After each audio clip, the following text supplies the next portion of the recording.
Hello, kamusta tayo lahat? I praise my Father, for He's always good, He's always righteous, He's perfect, He's just, and His love for us is for all eternity. And I am thankful to my Jesus Christ, for He will never leave us, nor forsake us, just like our Father. In this world, we are only sojourners, we are travelers. This world is not our real home. Our real home is with our Father.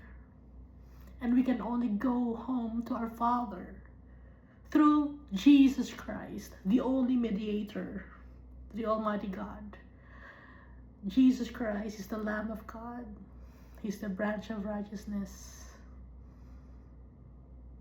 He's faithful and true, and He is our friend.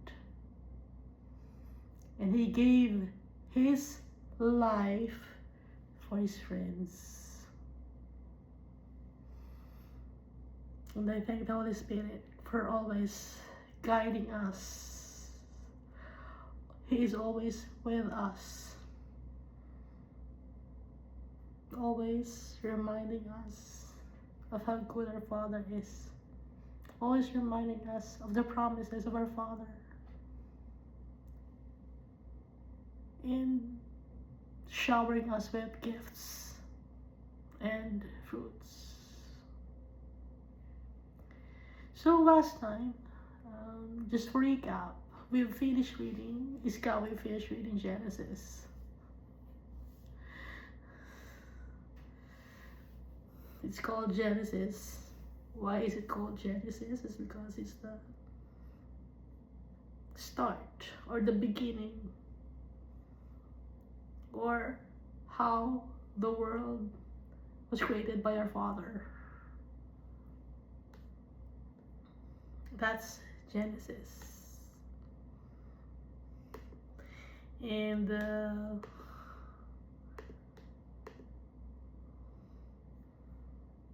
last chapters of the book of Genesis pertains to Jacob and his children.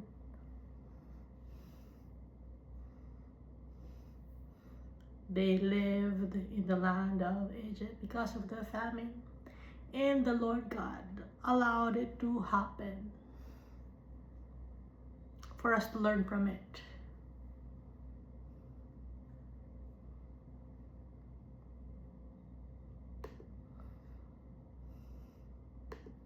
Our Father is good.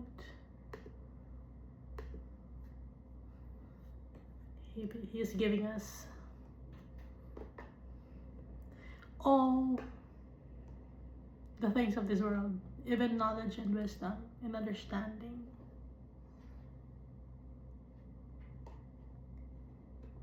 He doesn't have any secrets. Our Father reveals everything to us through His words, the Bible.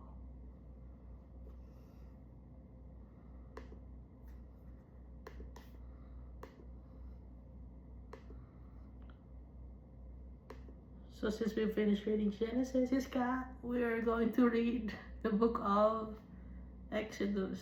Exodus means yung pinaka first two letters, it's X, no? It's exit, no? Exodus.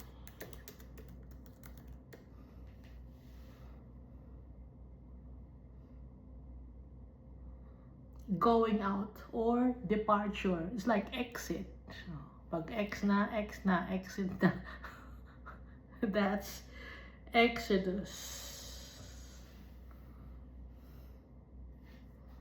Kaya tawag sa second book of the Bible, it's Exodus because they will be going out from Egypt to the promised land. It's their departure from Egypt. Paano sila napunta sa Egypt? It's because of the famine. The Lord God allowed it to happen.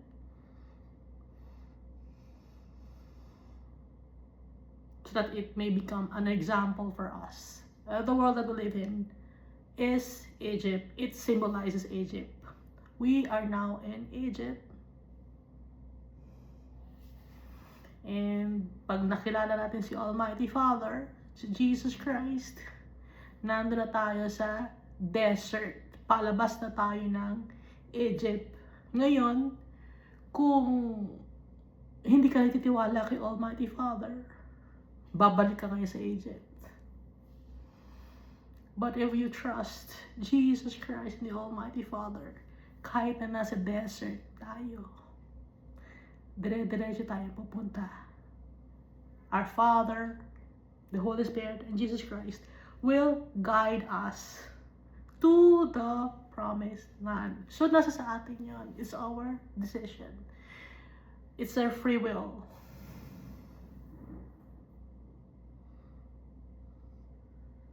So, kung matigas ang ulo natin, babalik ulit ikaw sa Egypt. Slave ka ulit ng kasalanan. Slave ka ulit ng bondage of sin and shame. Pero, kung dire-diretso tayo, nasa desert tayo, we will endure the hardships. In the desert, time will come, makakarating tayo sa promised land.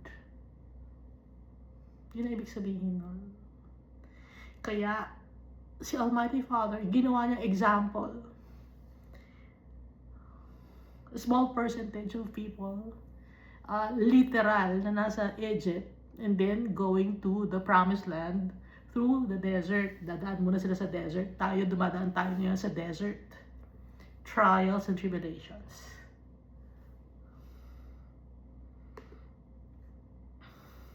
Ilan ang naiwan dun sa mga anak ni Jacob or Israel?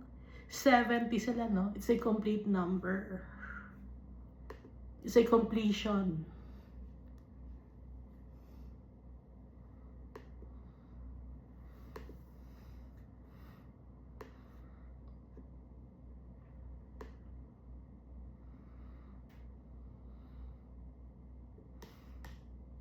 So, balikan natin, si Rachel, she was buried in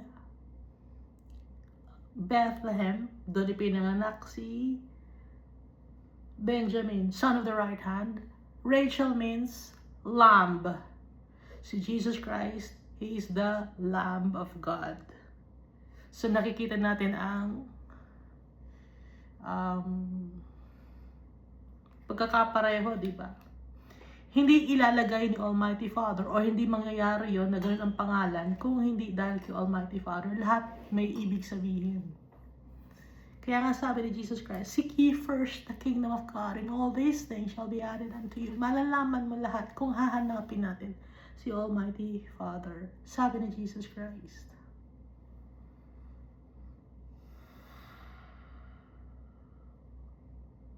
And then ang meaning ng Leah, lion. Son of the right hand, or strong, or strength, si Jesus Christ. Pinanganak sa Bethlehem.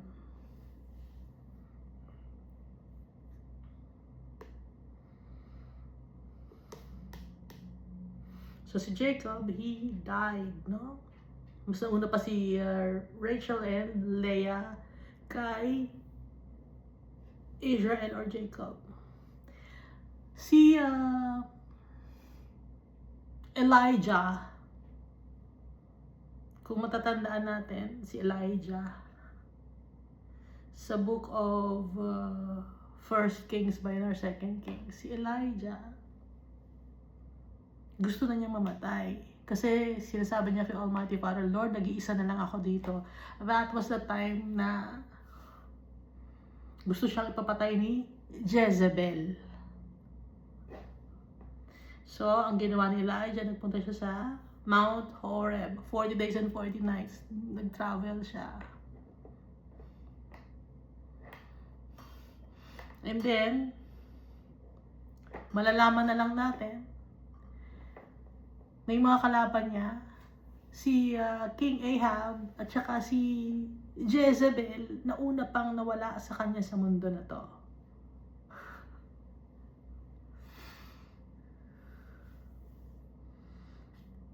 Kasi nga, may mission pa si Elijah.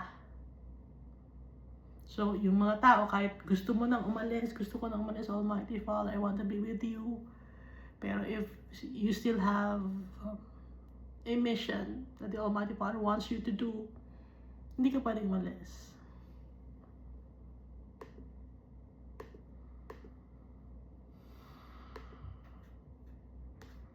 Kagaya na to, no? Si Jacob lang natira. Si Rachel, si Leah, wala na.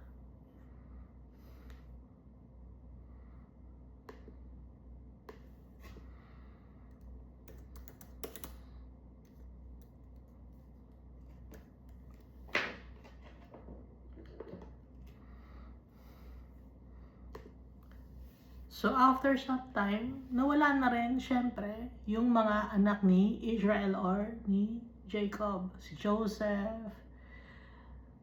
They all died in Egypt. Si Reuben, si Simeon, si Levi, si Judah, pati mga asawa nila. May mga anak nila namatay na rin doon sa Egypt dahil matagal silang tumira sa Egypt.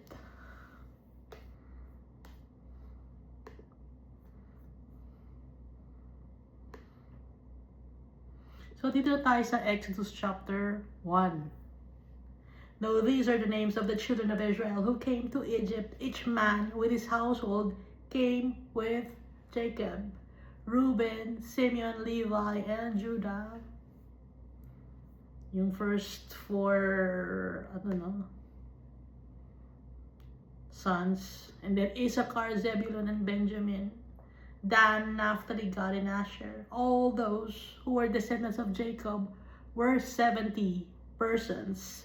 For Joseph was in Egypt already. So, all in all, they were 70 persons. Kasama na yun yung mga apo.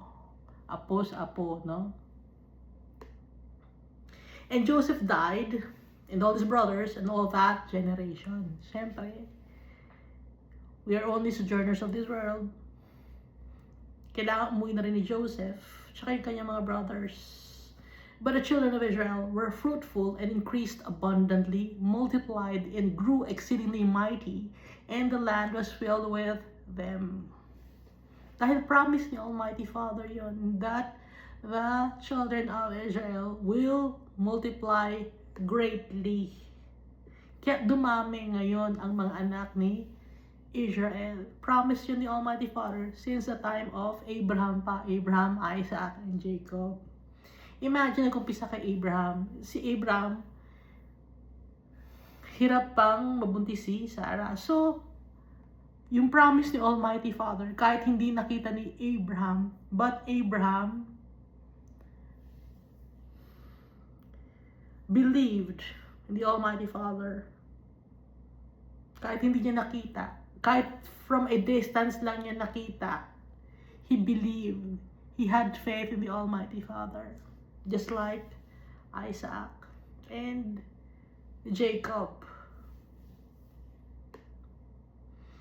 Now there arose a new king over Egypt who did not know Joseph.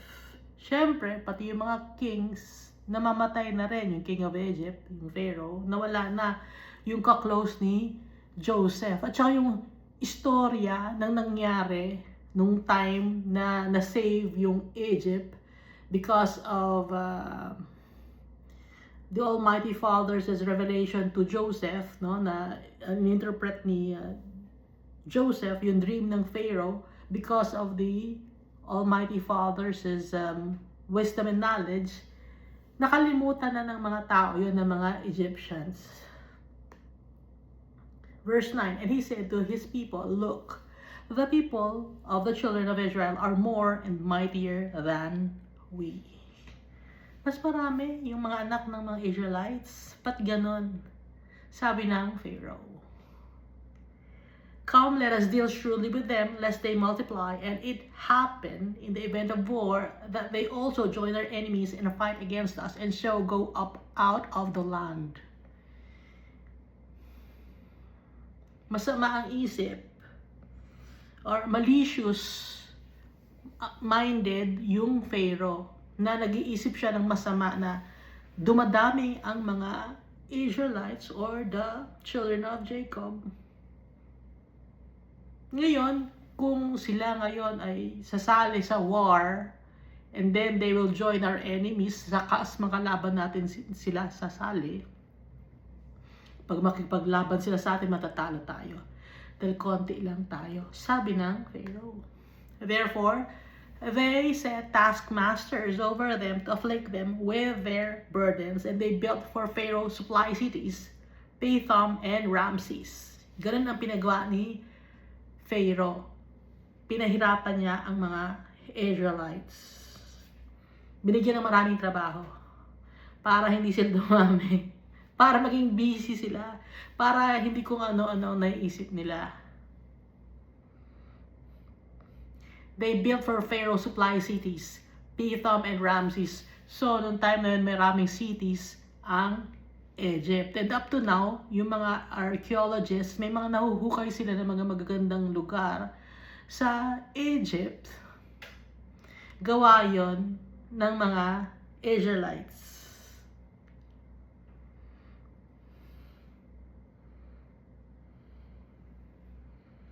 Alam natin na magagaling ang mga Israelites because of Shem, no? Bakit natin alam? Kasi nga, they're from the lineage of Shem.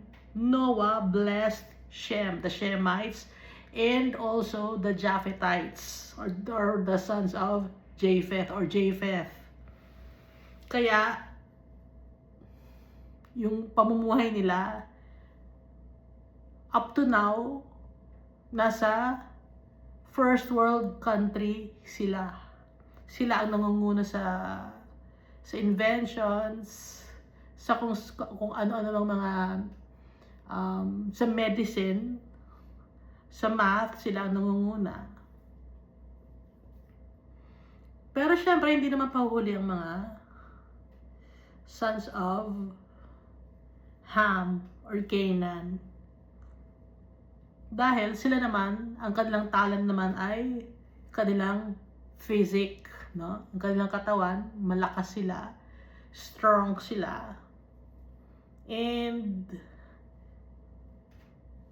kalahi nila yung mga giant, mga Philistines. Ano sila? From the lineage of Ham. So kung makikita natin yung mga dark people, dark one, matatangkad sila, no? Maliliksi, magagaling sa sports. So kanya-kanyang talent yon na binigay ni Almighty Father to compensate. Dahil nga, blines ni Noah si Shem at saka si Japheth. So, to compensate, ang napunta naman sa mga anak ni Ham ay yung physical strength. So, yung mga Egyptians, dark-skinned people sila.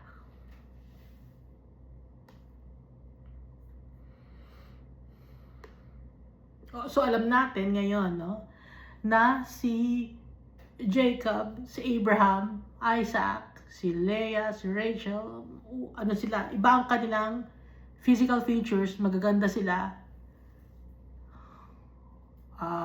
Blue eyes, blonde hair, mapuputi sila. Kaya lagi silang gustong kunin ng ibang mga tao na mga lahi ni Ham, dahil pag nakakakita sila ng maputi or kakaibang itsura, gusto nila. Gaya nung asawa ng Pharaoh, no? Gusto si Joseph. Ngayon, itong si Dinah naman, she was molested, no? And then, sino pa ba? Si Sarah, tsaka si Rebecca. Gustong kunin ng mga taong kung saan sila nagpupunta. Lagi siya sabi na kapatid ko siya, kasi nga magaganda sila.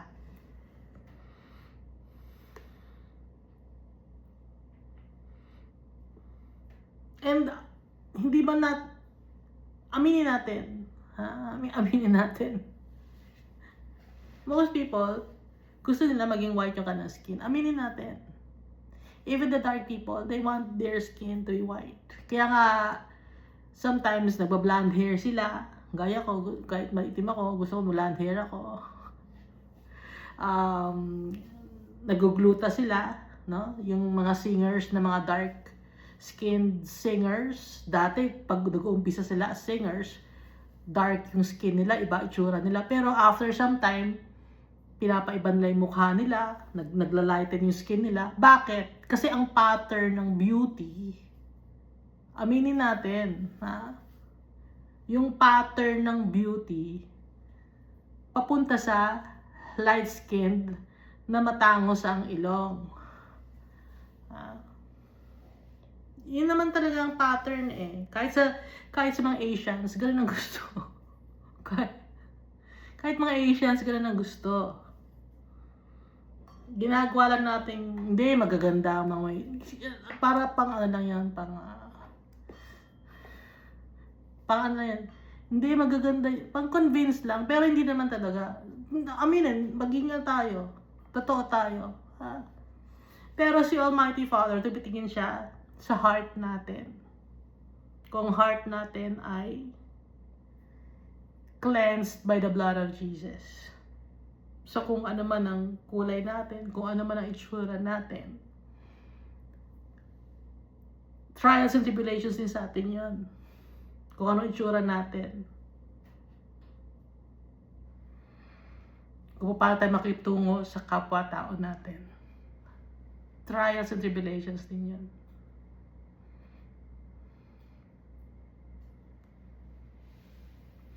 So ituloy natin, ituloy natin. So the Egyptians made the children of Israel serve with rigor.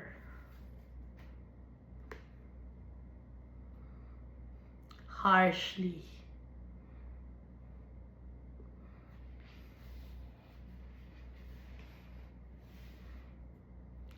Masyadong strict ang mga Egyptians sa mga Israelites. Iba ang tingin nila sa mga Israelites. So makikita natin na iba talaga ang itsura nila, ibang itsura nila, and at the same time, iba rin ang trato sa kanila ng mga Egyptians. And they made their lives bitter with hard bondage, in mortar and brick, and in all manner of service in the field. All their service in which they made them serve was with rigor. Lahat, stricto. Pag nanamang Israelite yan, yun ang ating servant, paparusahan nila, papahirapan nila.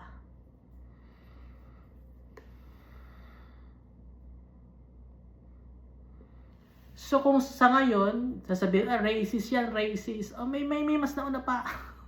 May mas nauna pa yung mga Egyptians. Isa sa mga tao ngayon. Kaya yung mga nangyayari ngayon na mga nagsasabing racist sila, hindi na yan bago. Noon pa man, yung mga Egyptians, ibang tingin na sa mga Israelites.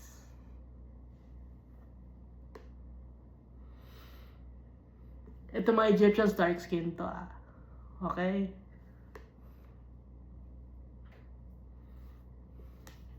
Verse 15. Alam naman natin na yung mga Israelites, mapuputi sila kasi nga, si Abraham, Isaac, and Jacob, tapos yung lahi ni Sarah, ni Rebecca, galing kay Laban, from Syria. Kung i-check yung Syria, ang puputi nila, ibang itsura nila, okay? Just to clarify. Then the king of Egypt spoke to the Hebrew midwives of whom the name of one was Shiphrah, and the name of the other, Puah. So, dalawang midwives. Hebrew na midwives. Yung first midwife was Shiphrah, ang name, and the second midwife was Puah. And he said, when you do the duties of a midwife for the Hebrew women and see them on the birth stools, if it is a son, then you shall kill him. But if it is a daughter, then she shall live. Bakit? So, sinasabihan ang mga midwife. Pag lalaki ang ipinanganak ng mga Hebrew or ng mga Israelites, patayin ninyo. Pero pag babae, buhayin ninyo. Bakit? Bakit kailangang buhayin ng babae? Lalaki papatayin. Kasi nga, pag nabuhay ang lalaki, mag-aasawa ngayon sila ng kapareho na ng Israelite. So sa kanila ngayon, ma-identify yung anak. Ngayon, kung ang babae, ang ibubuhayin nila, dadami ngayon ang mga Egyptians, dahil yung mga Egyptians, magiging asawa nila, yung mga babae, parang yung mga cows, ganon, di ba? Pag nagregalo ng cows, ilang cows ang babae? Mas madami ang babae na cow kaysa sa lalaki na cow. Or mas madami ang binibigay na goats na babae kaysa sa goats na lalaki. Kasi nga, yung goat na lalaki, siya ang nagbibigay ng seed sa babae. Ganun din dito, no? Kino-compare natin. Na pag madaming babae, yung seed ng mga Egyptian, magiging asawa nila itong mga babae na mga Israelites. Doon sa kanila ma-identify ngayon na magiging Egyptian ngayon. Pero pag lalaki na Israelite, tapos na pangasawa babae na Israelite din, sa kanila ngayon ma-identify. Kaya ang gusto ay patayin ang mga lalaki. Para hindi maging identified as Israelites yung mga bata na pag nag-asawa yung mga babae na Israelites. Naintindihan natin? Hindi. Ako lang nakakaintindi ba yan? Ikaw lang naman nanonood ito, Iska. But the midwives feared God and did not do as the king of Egypt commanded them, but saved the male children alive. Hindi sinunod ng mga midwives ang utos na wickedness ng Pharaoh. Instead, they saved the male children.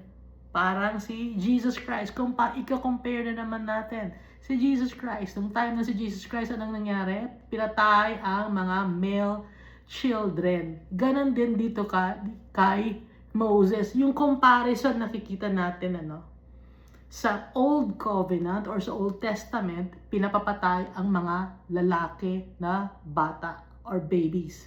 Ngayon, sa New Covenant, na pinanganak si Jesus, pinapapatay ang mga lalaki na babies.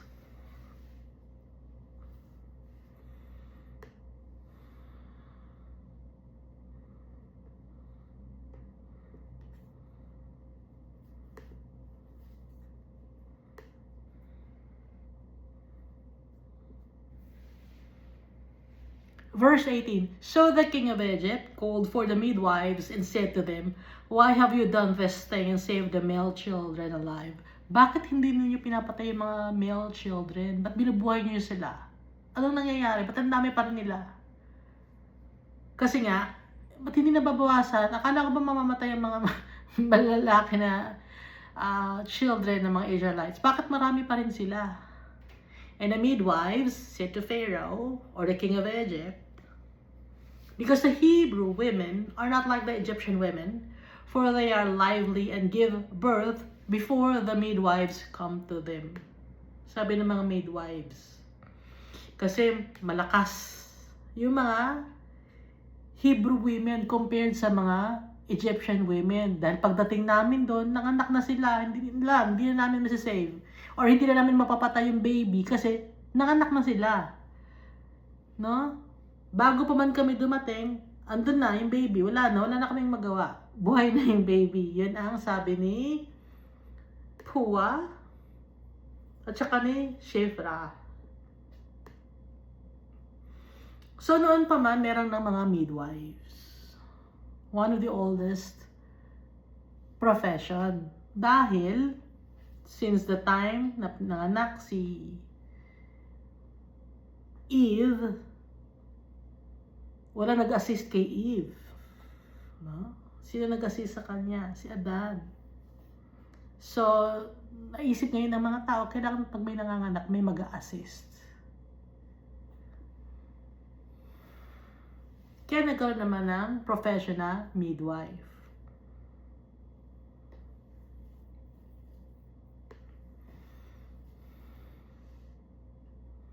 Verse 20, therefore, God dealt well with the midwives, and the people multiplied and grew very mighty. So, blessed the Almighty Father among midwives. Kasi hindi nila pinapatay yung mga male children of Israel. And so it was because the midwives feared God that He provided households for them. So yung mga midwives, nagkaroon din ng sariling family sila. Hindi lang sila nag-assist sa mga anak, kundi sila mismo meron silang pamilya at dumami sila because the Almighty Father blessed them. So Pharaoh commanded all his people, saying, every son who is born you shall cast into the river, and every daughter you shall save alive. Lahat ng mga pinapanganak na mga lalaki,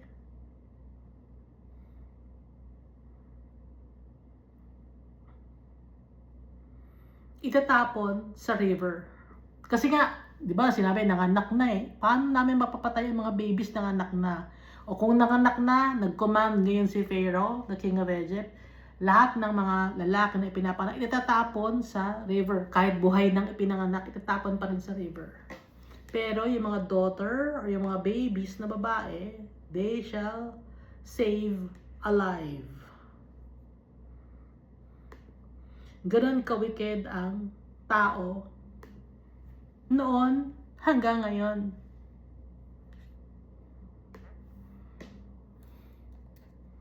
Yung mga tao ngayon, babae man o lalaki, pinapatay nila ang babies. Kung ayaw nila. Wickedness in the eyes of the Almighty Father. It's demonic.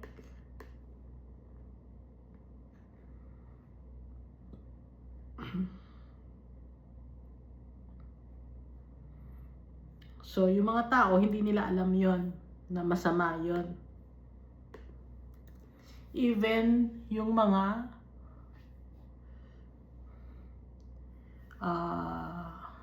ang tawag doon, yung reproductive health or yung family planning or planned parenthood, ayaw ni Almighty Father yon. Yung planned parenthood or family planning, hindi kay Almighty Father yan. Hindi, paano mabubuhay ang isang tao na, may mga rason, may mga tao. Paano mabubuhay? Kulang sa kanilang pagkain. Nakikita niyo ba ang sinasabi ng ibang mga tao? Pero may makikita mo sa squatters area, ang dami nila, buhay. Buhay yung mga bata. Pinapangunahan niyo si Almighty Father. Bakit mas marunong ba kayo kay Almighty Father? Kayo ba ang gumawa ng tao? Para kayo ang magdesisyon, kayo ang mag-decide, kayo ang mag-isip para sa mga tao? Hindi, mali yan. Hindi. Si Almighty Father dapat ang susundin natin kung ano ang sinasabing Almighty Father. Kasi yung planned parenthood or family planning, based yan sa science. Ngayon, kung based yan sa science, that's based also sa philosophy. Kasi anong ibig sabihin ng science? Based, yun, ano bang ibig sabihin sa experimentation, and yun ang ibig sabihin ng science, di ba? Dahil mahilig kayong makinig sa science. Science is the systematic study of the natural and physical world through observation. No? Nag-observe lang kayo. Experimentation, nag-eksperimento kayo. And evidence-based reasoning to build organized knowledge, understand how things work, and solve problems. Ngayon, if you don't have knowledge and wisdom from the Almighty Father, maniniwala ka dito. No? Hindi, nag-observe kami, nag-experiment kami, at saka may evidence kami, nag-organize kami ng mga knowledge. That's based itong science sa philosophy. Saan galing ang philosophy? Yung math galing din sa philosophy. Yung theory, so that's science yun. Ngayon sa math naman, ang tawag naman doon ay axiom.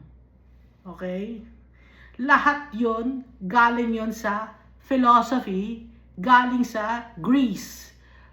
Paano napunta sa Greece? Yung mga Greek philosophers, saan sila nakakuha ng knowledge and wisdom? Galing lahat yun kay Solomon. Okay? Mas nauna pang mabuhay si King Solomon kumpara sa mga philosophers na yon.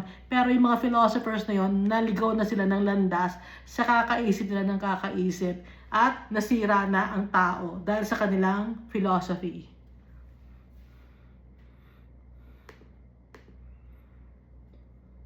So si Almighty Father, hindi siya mai-define ng science. Hindi siya ma-define ng philosophy ng tao. Dahil ang tao, kulang sa knowledge and wisdom.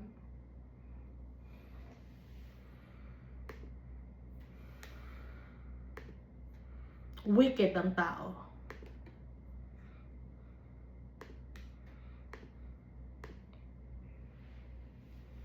So dito na tayo sa Exodus chapter 2.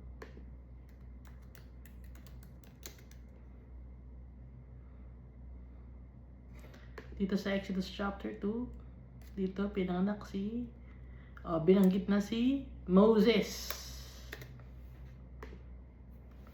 And a man of the house of Levi went and took as a wife a daughter of Levi.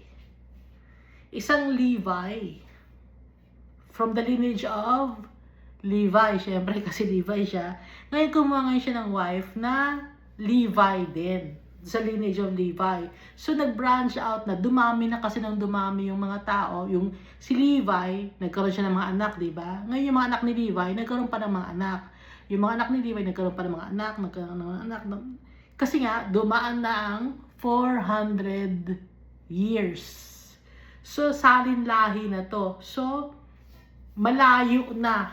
Nakamag-anak, sobrang layo na.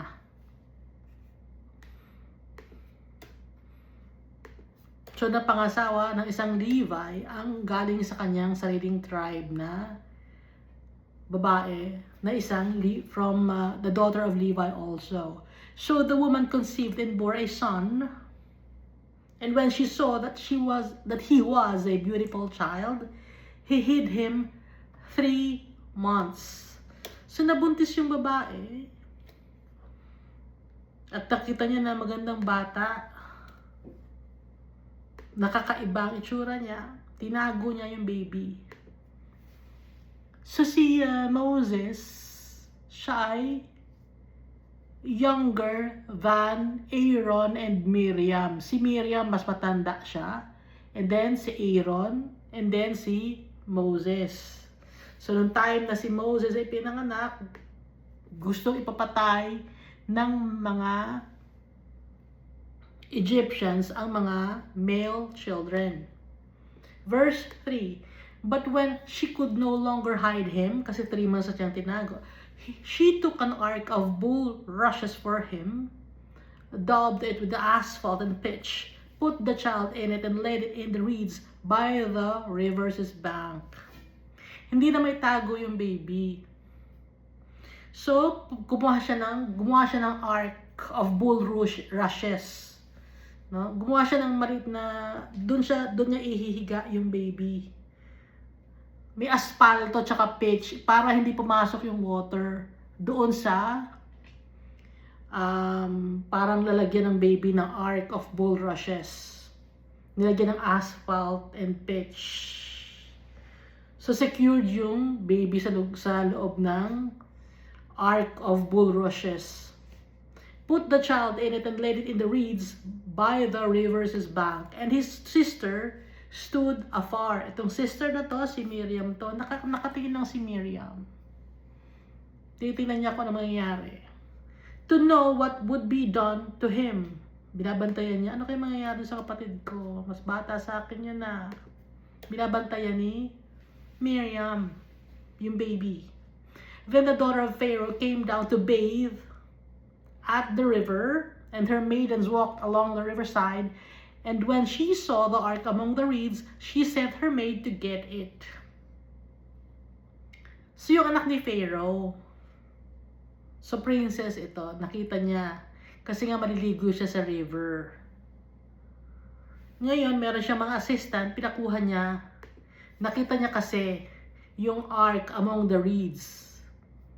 She sent her maid to get it. Paano niya nakita to? Siyempre, si Almighty Father ang nagpakita sa kanya to save Moses. And when she opened it, she saw the child, and behold, the baby wept. Pagkabukas niya nung bulrushes, na Ark of Bulrushes, she saw the child, and behold, the baby wept. So she had compassion on him and said, "This is one of the Hebrews' children." Naawa yung princess doon kay Moses na baby pa siya. Kasi alam niya na ito ay gustong ipapatay ng kanyang tatay dahil ang kautusan ng kanyang tatay ay itapon sa river ang mga batang lalaki. Kaya alam niya na isa sa mga Hebrew children yung nasa Ark of Bulrushes. Kasi hindi niya iiwan, hindi mailalagay yun doon kung hindi itinatago. Then his sister said to Pharaoh's daughter, sabi ni Miriam sa anak ng Pharaoh, sa princess, "Shall I go and call a nurse for you from the Hebrew women, that she may nurse the child for you?" So lumapit niya si Miriam. Kailangan bang tumawag ako ng nurse para sa'yo?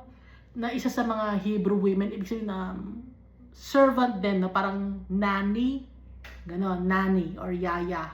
That she may nurse the child for you. Siya mag-aalaga para ng bata na yan. Gusto mo ba kumuha ko? So it's a win-win situation ito. Na-save na si Moses, ang mag-aalaga pa sa kanya ay ang kanyang tunay na mother. And Pharaoh's daughter said to her, "Go." So the maiden went and called the child's mother. O, tinawag niya yung kanyang nanay. May nakakuha ng princess, yung kapatid ko. Hindi pinatay. Kailangan nila na mag-aalaga. Then Pharaoh's daughter said to her, "Take this child away and nurse him for me." So yung mother ngayon ni Moses, kinausap ng princess. Sinabi ng princess sa kanya, "Kunin mo tong bata na to. Alagaan mo siya para sa akin. At sisweldohan pa kita." Tingnan mo, win-win-win situation. Nabuhay si Moses. Ang mag-aalaga sa kanya, inanay niya. May sweldo pa siya. Magaling gumawa si Almighty Father ng ways. Ang bait ni Almighty Father. May sweldo pa siya. Inaalagaan niya anak niya. May sweldo pa siya. And the child grew, and she brought him to Pharaoh's daughter, and he became her son. So she called his name Moses, saying, "Because I drew him out of the water," or drawn out, Moshe, or Moses. Ipinangalan ni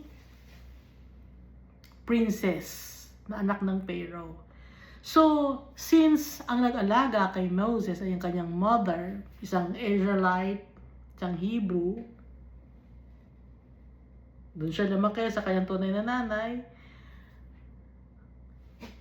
iba kasi yung language or iba yung accent or intonation or diction ng mga tao na Egyptian kumpara sa mga Israelites. Iba ang kanilang salita, iba ang kanilang diction. or pagpo-pronounce ng mga words. Pero si Moses, lumaki siya sa kanyang nanay. Pero after some time, nung malaki na siya, dinala na siya sa princess. So, kaya si Moses, hirap siyang magsalita. Kasi nga, lumaki siya, kasama niya, Hebrew, mga Israelites. And then after some time, natuto na siya magsalita rin ng Egyptian language. May sarili silang diction or intonation or pronunciation. Kaya si Moses, kung makakakita kayo ng tao na ipinanganak sa ibang lugar, tapos pumunta sa ibang salita, di ba? Bulol din, no? Kaya bulol si Moses. Hindi siya diretso magsalita. Verse 11. Now it came to pass in those days when Moses was grown, lumaki na si Moses. Then he went out to his brethren and looked at their burdens. Kasi nga, lumaki si Moses sa kanyang nanay. Nakita niya, alam niya sa sarili niya, hindi ako Egyptian. Iba ako. Kasi nga, physical features pa lang, iba ng itsura. Kaya alam niya na hindi siya talaga Egyptian. Lumaki siya sa nanay niya. Kaya nga, gato ang ginawa ni Moses. It came to pass in those days when Moses was grown that he went to his brethren and looked at their burdens. And he saw an Egyptian beating a Hebrew, one of his brethren. So he looked his way. So he looked this way and that way. And when he saw no one, he killed the Egyptian and hid him in the sand. So may pagka-killer talaga si Moses. Parang si Levi at saka si Simeon, di ba? Ganun ang ginawa ni Levi at Simeon kay Shechem at sa tribe ni Shechem.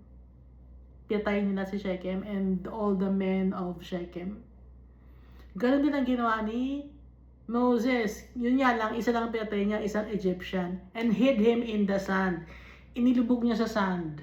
Pinatay niya yung Egyptian, tinakban niya ng, ano bang sand sa Tagalog? Tinakban niya ng buhangin. Para itago yung kanyang crime. And then he went out the second day. Kinabukasan, the second day, no? And behold, two Hebrew men were fighting. And he said to the one who did the wrong, "Why are you striking your companion?" Bakit sinusuntok mo yung kaibigan mo? Or kasama mo? Pareho kayong Hebrew. Ba't na kayo susuntukan? Kasi ayaw niya ng gulo. No? Ayaw niya ng may naapi. Ayaw ni Moses ng injustices or may naapi. Kagaya ng Egyptian, inaapi niya yung Hebrew. Ayaw niya yun, kaya pinatay niya yung Egyptian. Ngayon, nag-aaway naman dalawang Israelites or Hebrew. Ayaw niya ng away. Gusto niya magkabati sila dahil nga pareho silang Israelite. Gusto niya ng justice. May sense of justice itong si Moses. Kasi nga, pinag-aaral din siya ng anak ni Pharaoh. And he said to the one who did the wrong, "Why are you striking your companion?" Then he said, "Who made you a prince and judge over us?" Sino nagsabi sa inyo prince ka, tsaka ikaw mag-judge sa amin? Do you intend to kill me as you killed the Egyptian? Gusto mo ba akong patayin gaya ng pagkakapatay mo doon sa Egyptian na ginawa mo? So Moses feared and said, "Surely this thing is known." So natakot si Moses. Naku, marami pala nakakaalam. Alam pala nila yung ginawa ko. Kasi bago pa niya patayin yung Egyptian, ang ginawa ni Moses, tingin siya from left to right, wala bang tao, papatayin ko na to. Ganon. Ay nakakita pala sa kanya. So Moses feared and said, "Surely this thing is known." When Pharaoh heard of this matter, he sought to kill Moses. Ngayon itong Pharaoh, alam naman niya kasi na si Moses ay isang Hebrew. Hindi naman niya kadugo. Gusto niyang patayin si Moses. But Moses fled from the face of Pharaoh and dwelt in the land of Midian, and he sat down by a well. So tumakas itong si Moses. Doon siya sa lugar ng mga Midianites. Umupo siya sa well. Alam natin yung mga Midianites, di ba? Sino nga ba itong lahi ng mga Midianites? Lahi ito ni Abraham eh.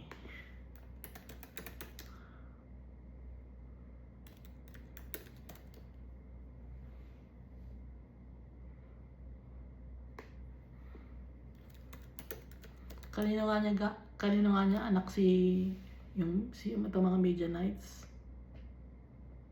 Keturah, no?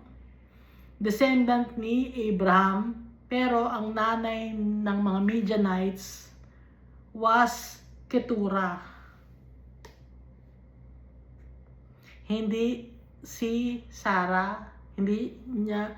So itong yung si Midian, half-brother niya si Isaac. So itong si Moses, doon siya nagpunta sa land ng Midian, and he sat down by a well or sa balon.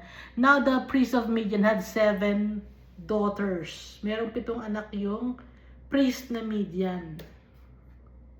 Pero wala pang ina-assign na priest si Almighty Father. Hindi natin alam kung anong klaseng priest of Midian itong father-in-law ni Moses. And they came down and drew, and they filled the troughs to water their father's flock. So, alam naman natin na yung mga babae, sila nag-iigib ng tubig. They came and drew water, and they filled the troughs to water their father's flock. So then the shepherds came and drove them away. But Moses stood up and helped them and watered their flock. So pinapalis ng mga shepherds yung mga babae, pero ang ginawa ni Moses, tumayo siya, tinulungan niya yung mga babae and watered their flock. When they came to a well, their father, he said, "How is it that you have come so soon today?" Bakit ang bilis yung makabalik dito? No? Bakit ang bilis yung nakabalik dito? Anong nangyari? Sa Exodus chapter 3 verse 1, ang pangalan ay Jethro. Itong si Reuel. When they came to Reuel, their father, he said, "How is it that you came so soon today?" And they said, "An Egyptian delivered us from the hand of the shepherds. And he also drew enough water for us and watered the flock." So si Moses, gusto niyang talaga makipaglaban, ano?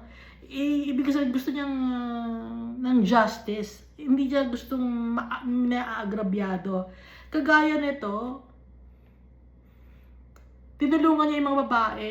Pinagtanggol niya, "An Egyptian delivered us from the hand of the shepherds." So, 3 beses nang gustong tumulong ni Moses. Yung isa, pinatay niya, yung isang Egyptian, kasi nga inaapi yung isang kanyang kalahi na isang Hebrew or Israelite. Tapos yung nag-aaway naman ng parehong Hebrew or parehong Israelites, gusto niyang magkabate, gusto niya ng sense of justice, kaya gusto niya ng mapacify.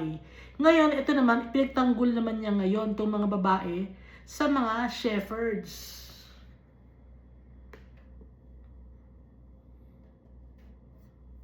And they said, "An Egyptian delivered us from the hand of the shepherds, and he also drew enough water for us and watered the flock." So he said to his daughters, "And where is he? Why is it that you have left the man? Call him that he may eat bread." Asa na siya? Bakit niyo siya iniwan? Akala ko tinulungan niya kita, iniwan niyo siya. Tawagin niyo. Nang sa ganun mapakain natin kasi tinulungan niya kayo. Then Moses was content to live with the man. Tumira ngayon si Moses kay Reuel. And he gave Zipporah, his daughter, to Moses. So ang ginawa ngayon ni Reuel, since 7 naman ang kanyang daughters, binigyan niya ng isa si Moses, binigyan niya ng asawa, no? Si Zipporah. And she bore him a son. He called his name Gershom. For he said, "I have been a stranger in a foreign land." Gershom. Stranger there. Ibig sabihin, Gershom. For he said, I have been a stranger in a foreign land or sojourner, a temporary resident. Now it happened in the process of time that the king of Egypt died. Namatay na rin ang Pharaoh. Then the children of Israel groaned because of the bondage, and they cried out, and their cry came up to God because of the bondage. Hirap na ang mga Israelites sa magpapahirap sa kanila ng mga Egyptians. So God heard their groaning. Nagpray ang mga Israelites. Umiyak sila. Hirap na po kami, Almighty Father. So God heard their groaning. God remembered His covenant with Abraham and Isaac and Jacob. And God looked upon the children of Israel, and God acknowledged them.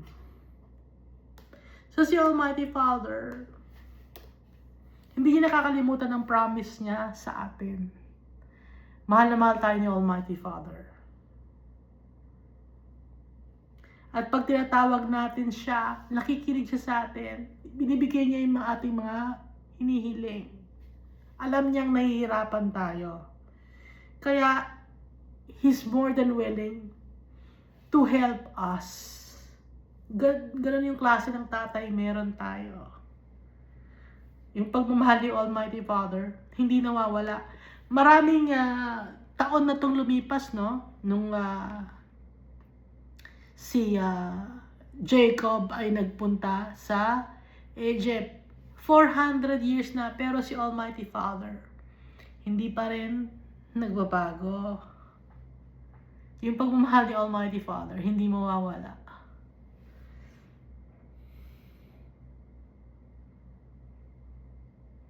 Napakalalim ng pagmamahal ni Almighty Father sa atin.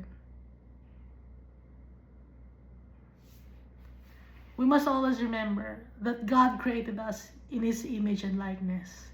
So, we are important. We are valuable. We are His treasure. Huwag natin kalimutan yun. Importante tayo sa tatay natin.